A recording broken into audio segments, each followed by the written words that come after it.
The concept of initiation by submergence or plunging into a sense of danger and foreboding is central to the idea of initiation within magical and occultic orders to this very day.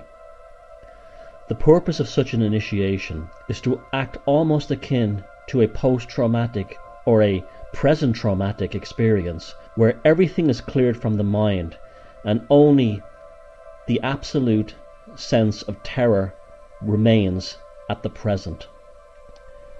This serves two purposes. It firstly reminds the initiate of what will happen to them should they break the secrets of the craft or the lodge. Secondly, by putting the initiate on the pinnacle and precipice of their absolute termination, causes them to value the information and the knowledge they are about to receive.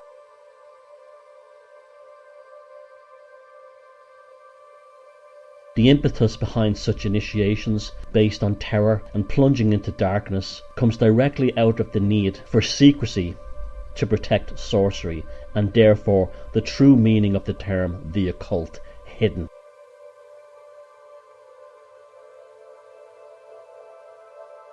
A Greek philosopher living in Egypt in the 4th century AD, at the point when the Roman Empire was being taken over by Christianity, and the Abrahamic prohibitions against magic, sorcery, divination, etc. were being made punishable by death. The secrets, magical and occultic orders grew out of this.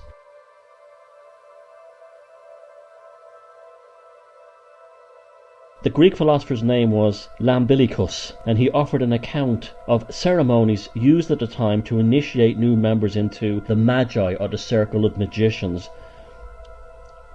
The term Magi comes from a previous Persian magical order which gave their name to the craft of sorcery and occultism.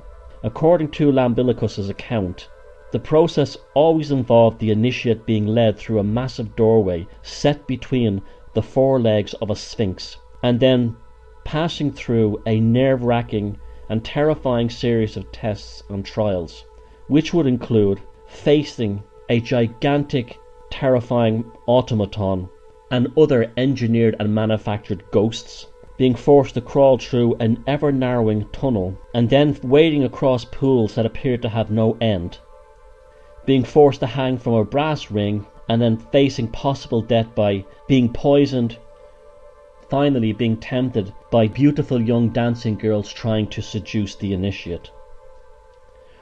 At the end, if successful, the initiate had passed the test and then would be instructed in the duties of what was known as a zealot. The term zealot is not a Christian name. It actually was applied to Christians who later on became fanatics such as the iconoclasts, but it's not a Christian term.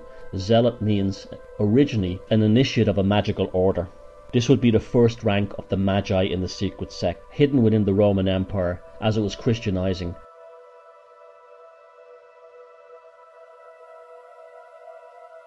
Next to this, he would be instructed on a scenario of what would happen to him if he broke the oath of secrecy pertaining to the magical order. And according to Lambilicus, he said, "At the foot of the altar, a brazen trapdoor was now lowered over a pit, whence came the noise of rattling chains and struggle, followed by the roars of a vicious beast and the cry of a human voice in dreadful agony. Then, nothing. Only the cold stillness."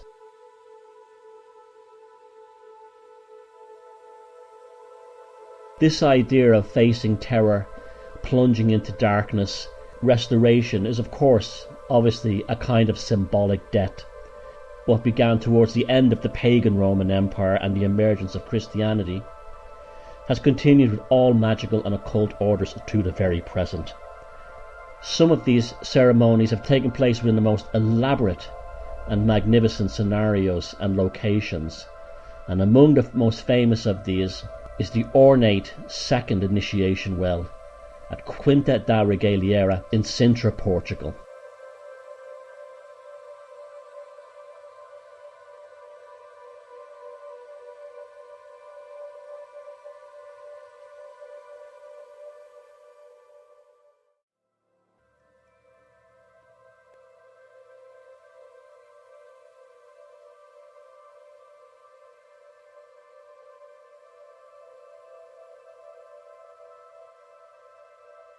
Upon the Fool's release at the base of the initiation well, they would then make their way through the subterranean tunnel system and eventually emerge at what is known as the Portal of the Guardians.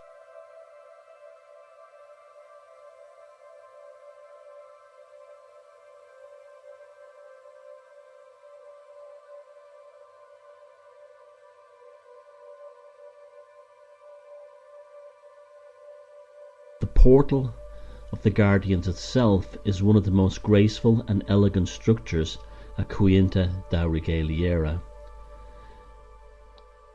and which stands a large pavilion flanked by 2 towers, while the pavilion ahead of it is also flanked by 2 very significant and important towers. Clearly, this is a representation of the moon card in the tarot and is indicative of the Fool's next phase.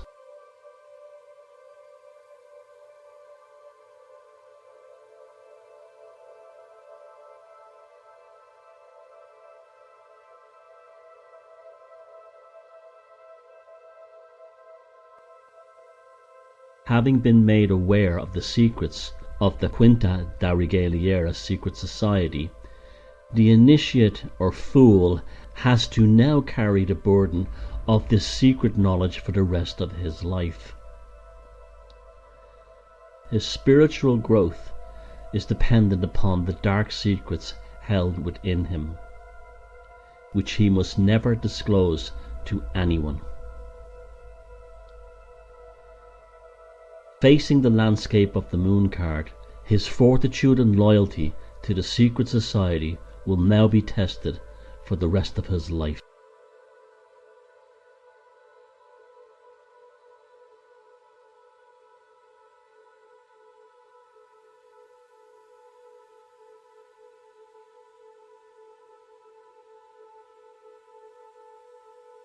Behind him are the 2 aquatic creatures, to remind the fool of the subconscious forces which will arise from his new status.